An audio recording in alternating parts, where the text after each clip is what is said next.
everyone. Welcome to the fourth installment now of Leeds Lounge, brought to you by Kansas Leeds, sponsored by no one. If someone would like to step up, I guess. As always, I am Jordan. My Hi, co-host is, Dwayne Taylor. and we are honored to bring you John Arthur today. He is an educator out of Utah, former Utah Teacher of the Year, and a finalist for National Teacher of the Year, John. So, welcome to Leeds Lounge. Thank you. Thank you for having me. No, absolutely, man. Thanks for coming. Absolutely. We are really honored to be able to do this with you. I love it. So, I guess we'll start, John. Just tell us a little bit about who you are, what you do, why you do what you do. Totally. I'll tell you, I am a elementary school teacher, just like you guys. I teach this year a fifth, sixth split. I usually teach just sixth grade, all subjects here at Meadowlark Elementary. It's a Title I school in Salt Lake City.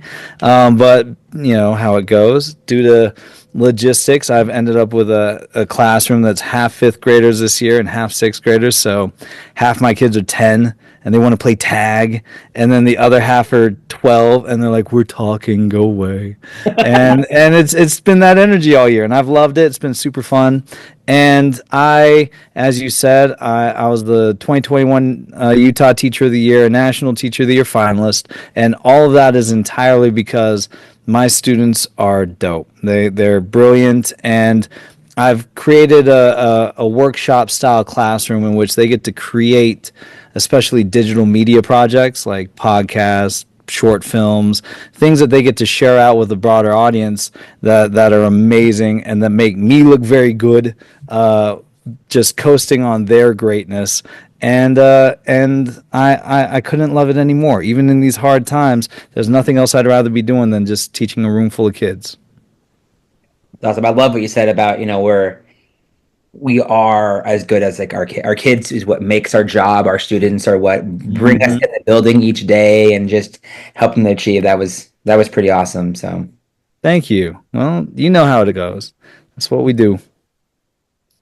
Oh, that is so fantastic. So, want to jump in? yeah, let's do it. All right, let's do it. So obviously, there's a lot going on in the world, especially focused in the area of education. So we want to give you a little bit of time to jump on your soapbox, and because we know that this is something that you yourself are passionate about as well. So we were able to see you in your segment on Good Morning America. So Hey, again, okay. pretty awesome to be in the presence of someone that had that type of a platform. So want to kind of give you a little bit of time to talk about that a little bit. Before we get started, John, I think Dwayne has also been recognized nationally. It was what was it, Dwayne? It was in the.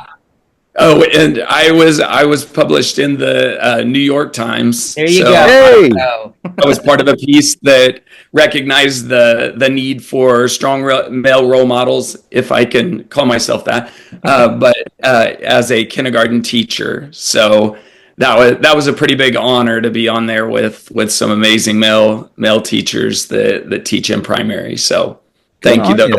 Shout out, Jordan. Well, I tell you, it does not escape me just how, I guess I would say unique it is, where you have a podcast episode. You got three men all teaching in elementary settings, working with our young kids, chopping it up about everything that's going on in education. This is a special conversation right here. So I am honored and grateful for this opportunity, especially like you were saying, things are tough right now. And I am grateful for the fact that, I have the chance to, speak on Good Morning America, but then I also get the opportunity to come out to Kansas at the end of April and hang out with other educators in another state who are not only dealing with a lot of the same stuff, but who are driven by the same mission and the same love. When I look at what's happening in education right now, people talk a lot about policy. They talk a lot about funding and authority and control.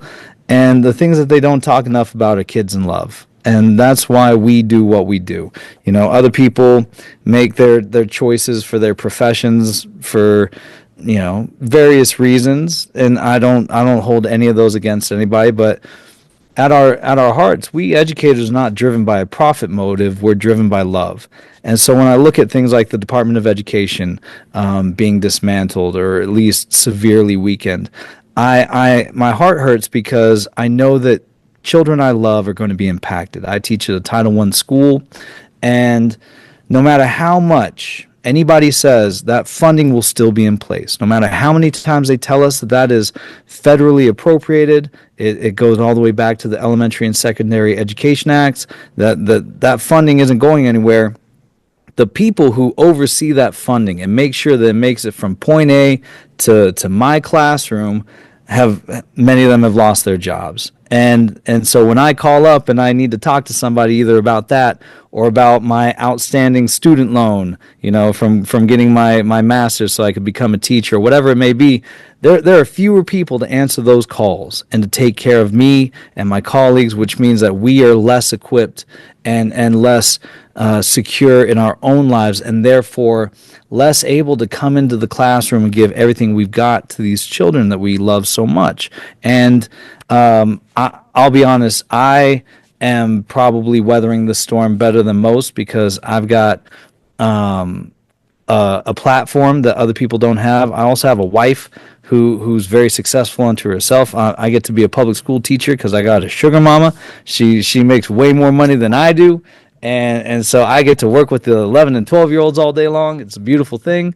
But at the same time that we joke, this is an incredibly serious time where we all need to recognize that the programs that have been set up to take care of our lowest income students, our language learners, our kids who are dealing with disabilities and other special needs, their access to resources are jeopardized right now. And that means that when we're already feeling so overworked, stressed, and overwhelmed, we have to step up in an even bigger way to make sure that they get what they need and advocate in whatever way we have to ensure that their quality of services and supports continue. You know, I work at Title I school too, and you know, one of the things that doing that I've realized is like you have to meet the kids where they're at, and there's oftentimes that the reading, math, and writing does not matter in their day because they don't know where they're sleeping tonight. They don't know where their next food is coming from. And it's those programs that we have and the funding we have to help those kids that's going away. So like how do we can't teach a kid math who doesn't know where they're sleeping tonight or that slept in their car the night before, and that's the hard part. Yep. Yeah, it's crazy. People will say, you just said the funding's going away, and they'll say, no, it's not. It's still going to be there. Well, it's like being at a restaurant and the food's in the back, right? And like, hey, the food's not going anywhere, but they fired half of the servers and half the people who cook the food and like half of the people who make sure that it gets from the fridge to your plate so that you can enjoy that. It's like, well, it doesn't matter if the food is still sitting back in the fridge. If it doesn't make it to me, then none of it matters. Like if that funding doesn't make it to Meadowlark Elementary here in Salt Lake City and funds an additional FTE to reduce class sizes in the grade level, or funds a reading interventionist to help us bring up our students' literacy abilities, it doesn't matter if that funding is still there if it can't make it to the place where it needs to go. And that's what's being jeopardized right now. And for those of us, like all three of us, I saw Dwayne, you put your hand up. We're all in these Title I settings. We're doing this work for the children who need the most help, and to just take the clear common sense that comes from the realities in which we teach every day, and to try to tell those to people and have them say, no, you're overreacting. Everything's going to be fine.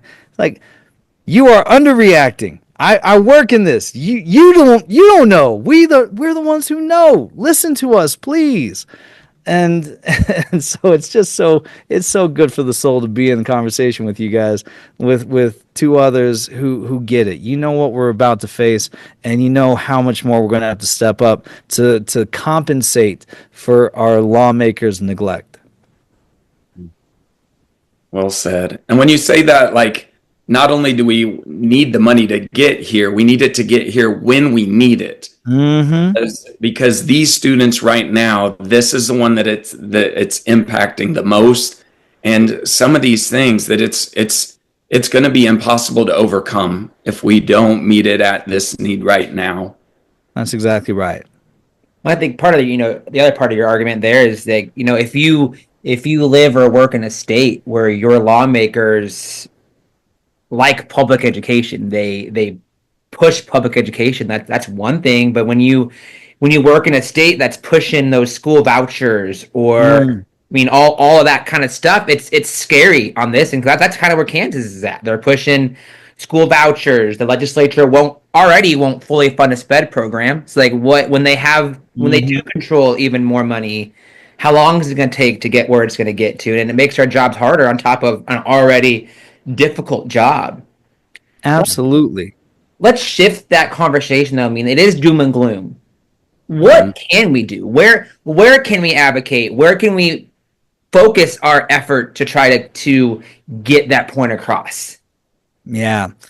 That's a great question. And the thing is, when you describe it as doom and gloom, it's doom and gloom for children, especially those kids who have been most underserved historically.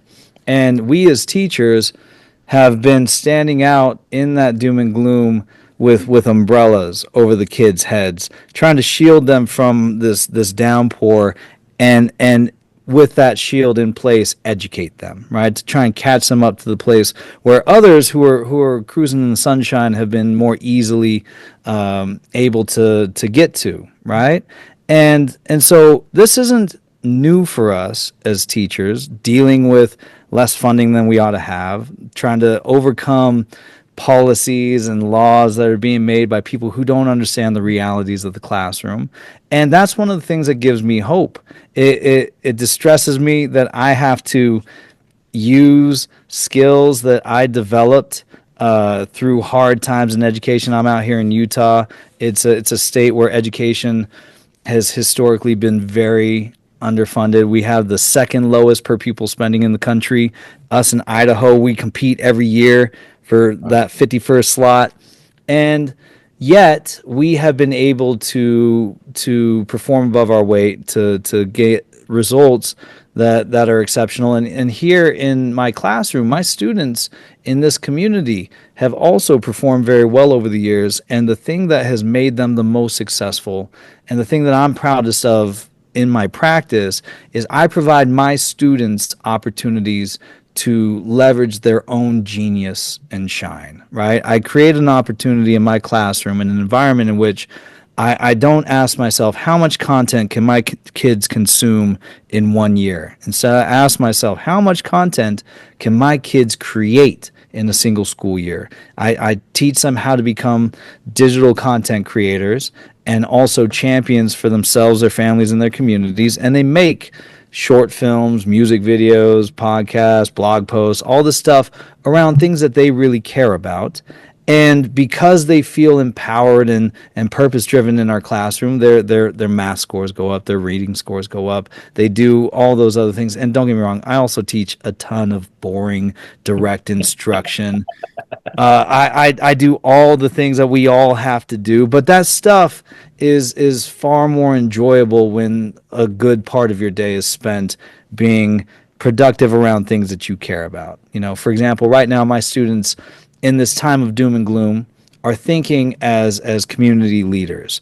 We're participating in a project right now called the Rise Challenge. It's been in other states, but this is the first year it's in Utah, where students are challenged to study natural hazards that could affect their community, and then think about projects that they could implement to mitigate against natural disasters. So right now, my students, we did a lot of studying brought in a lot of science concepts, and we identified earthquakes as the major natural hazard risk here in Salt Lake City, in our Rose Park neighborhood where we're at. And they decide, you know what, we want to make emergency kits for families that can't otherwise afford to make like go bags in case the big one hits.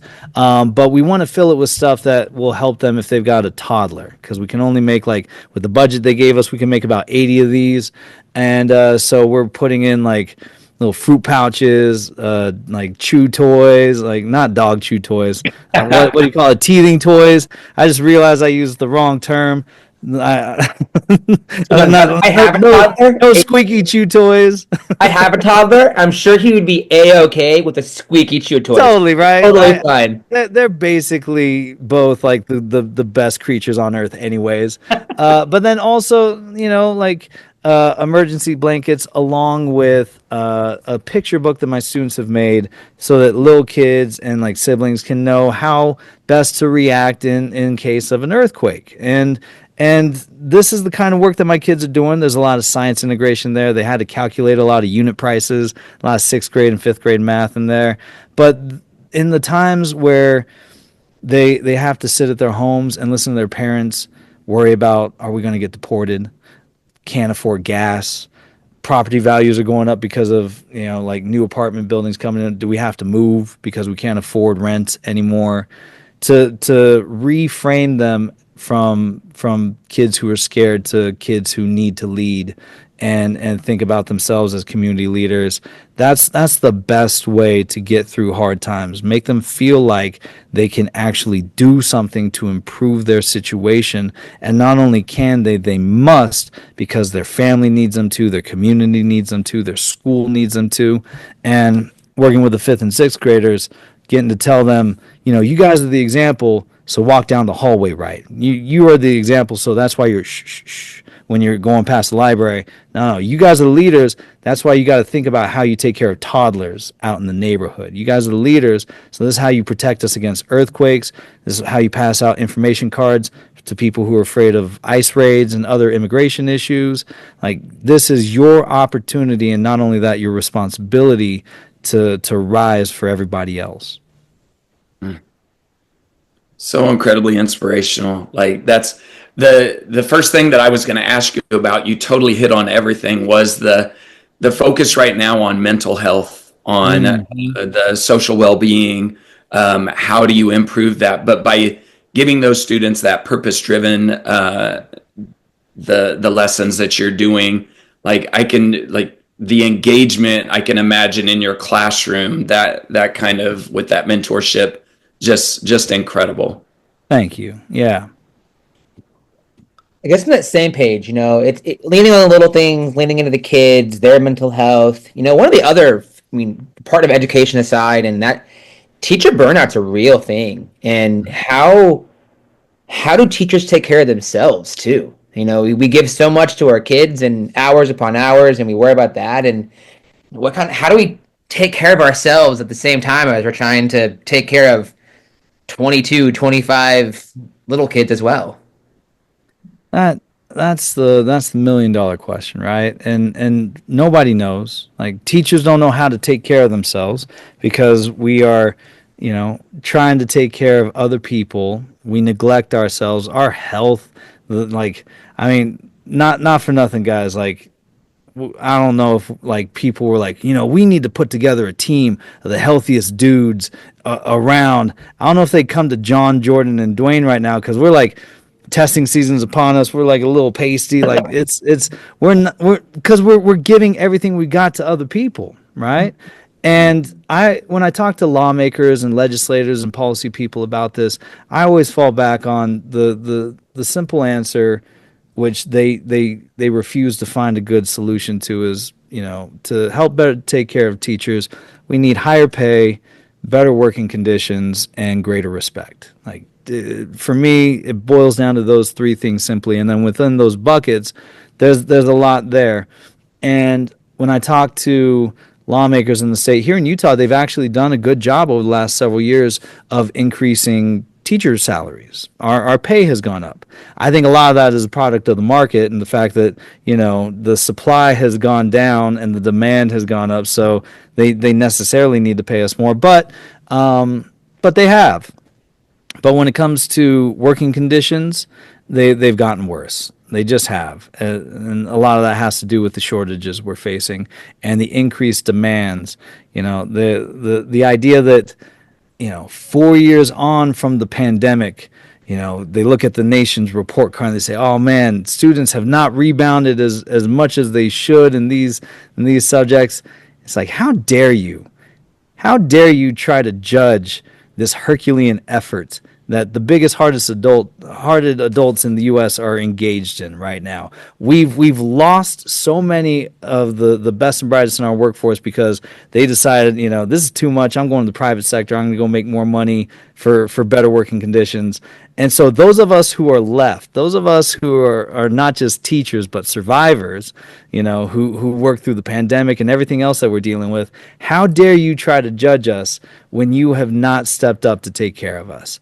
We're doing the best we can with what we've been given, and all we need from you is to say is a great big thank you, and then tell us how you're going to make life better for us so we don't continue to bleed our best and brightest into the private sector. That's all I want to hear from you, because in the meantime, everything that they're saying, oh man, public schools are failing, the kids are failing, blah blah blah blah blah blah blah, it's because you have failed us. We are out here doing the best job that we can with the resources that we've been given, and you have not stepped up in a big enough way for us. And it's hard in those conversations not to get so upset that I'm like, you know what, to heck with this, I'm out too, But thankfully, I love my job. On the flip side of that coin is there's nothing else I want to do. All I want to do is spend my days in a classroom full of kids and make sure that I do right by them. But it frustrates me that so many of my friends and colleagues have made a choice that makes sense to them, exited the classroom, and that's why I feel a strong commitment to doing everything that I can to advocate for better conditions, because I want my friends to come back. I want more people to want to join us, and I want those who left to look at the situation 5-10 years from now and say, okay, I think that they've improved the landscape enough where I get to go back and do that thing I always wanted to do anyways. Okay, good. Thank you, John. Thank you, Jordan. Thank you, Dwayne. Thank you, everybody who stayed, gutted it out, and everyone else has come to their senses and done right by education. I'll come on back now. That's good. Fantastic. So, and again, with the teacher burnout, it's we need to feel supported also, not only from the politicians, the communities, everyone. So, I mean, if they're not going to give it to us, that's what we need to lean on one another. Yeah. So that's one thing about building the cohesion and everything. So leading into the Kansas Leads conference that we have coming up, that's the thing I love the most about this, is that being surrounded by passionate teachers who want to be there, who have poured every bit of their heart and soul into their students, sharing the knowledge and the information that they have, and getting that energy and being able to take that back and share that with my students. Because the saying, you can't pour from an empty cup, that like going to Leeds Lounge or going to Kansas Leads, my cup is full every time I leave. So I've been lucky enough to go to several amazing conferences. There's nothing like Kansas Leads. So really, really excited to have you with us and to be able to share the knowledge that you have, and just to be surrounded by greatness. To hit up that, John, you said earlier, it's nice to be in a Zoom with two people that understand. Everybody at that conference understands. Yeah, and they are giving up of their weekend to fill their cups and learn from one another. And dude, I think we're in for a treat with your keynote, but I also think that you're gonna leave with your cup full, and you're gonna be even more pumped and excited to get back to 1,000%. Yeah, I'm getting the better end of the deal for sure, man. I can't wait. I feel like there's this great party that gets held every year, and somehow, like my buddy Brian, who helped connect me with Kansas Leads, is like, hey, you want to come to the party? I'm like, yeah, can I? But don't Jump in the truck, John. Jump in the truck. I'm from Utah. Like, will they let me come? I like, yeah, okay, let's go. I love it. So I guess we could talk a little bit more about Leeds here real quick. We got about Yeah. 10 minutes. I get capped at 40 minutes because I don't pay for Zoom. So we got 20 minutes left in our time together. This is that grassroots podcasting that everyone loves. This is amazing. And we got a couple housekeeping things. Slots for the Milk and Unsung Hero exhibit. Those emails have been sent out. We are full up on that. So as far as viewers go, listeners go, if there is any of them, I really don't know. You should have received an email about the Milk and Unsung Hero. Going to that or not. Dwayne and I will be back on the 18th at 7 o'clock for our annual Facebook Live, answering any last minute questions you have, making sure that you guys understand everything that you need to understand. You should have received an email or will soon about your hotel. So if you know you're going and you did not receive an email about your hotel, reach out to the Facebook page, email us. We can make sure that happens. Anything else there, Dwayne? Nope. That's you did a great job of covering it there. I guess I'll end with this. I know we're not going to end with this because this is kind of a downer part. We got to find some way to end it on a positive note. Talking about funding and talking about all that kind of stuff. Leeds we have some maybe sad news for those that love Leeds. So Leeds is funded by ESSER funds, and the federal government has pulled back and rescinded all of those ESSER funds. So we kind of got the message from powers that be that Leeds, as we know it, could end with this conference. We were supposed to have 2 more after this, but as of right now, those are on pause because we just don't know where the money is right now. We did learn some things a few days ago that kind of put a little bit of light at the end of that tunnel. What I'll say is, if you viewers or you listeners are people that reach out to your senators and advocate, reach out and tell them what this conference and what this program has meant to you. Why is it important? Why do we need that money? Why is this an initiative and a calling and a movement that we need to continue? Because, this it could be it. That's where we don't want it to be it. So reach out and advocate for the program if you guys like it. So, but we can't end on that note. And this is top notch. No, this is top notch professional development. And we teachers, we absolutely need this. So the funding that goes towards this, well, it's imperative. So I do have one thing funny. You're going to meet Tim Vesco, a colleague of mine. We teach in Frontenac, and he's on the Kansas Leeds team. We have a funny thing that we say. Our families, we've gone on vacations together, but we both say that our wives, they work to support our teaching habit. So we have some sugar mamas ourselves. Let's go. All right. My wife's also an educator, so we're in this one together. That's a beautiful situation too. That's it is nice to have a little little philanthropic sponsoring from the private sector helping support efforts. Here in my classroom, I always tell my students, budget that comes from the school district or the legislature that can't be spent on food. So every time I bring in cookies or we have a pizza party, that's Mrs. Arthur right there taking care of you. What I tell people, the benefit of my situation is we both get it. There's no explanation needed when it's like, hey, it's parent-teacher conference week. Oh, we get it. Those days you're checked out. Like that is the benefit of both, because if you're not in the field, you don't get it. You kind of think you might understand it. you don't really get it. So No. that is a bad No. there, but No, I'll tell you on that note that you made about the conference losing its funding and such. We've had things like that happen here in Utah at various times with different leadership and conference efforts that we've done, and with the federal government theoretically sending that money directly to the states, it's a perfect time to talk to your legislators to run a bill to get I can't remember. I always flip flop them, but Title II or Title III, one of them's about teacher development.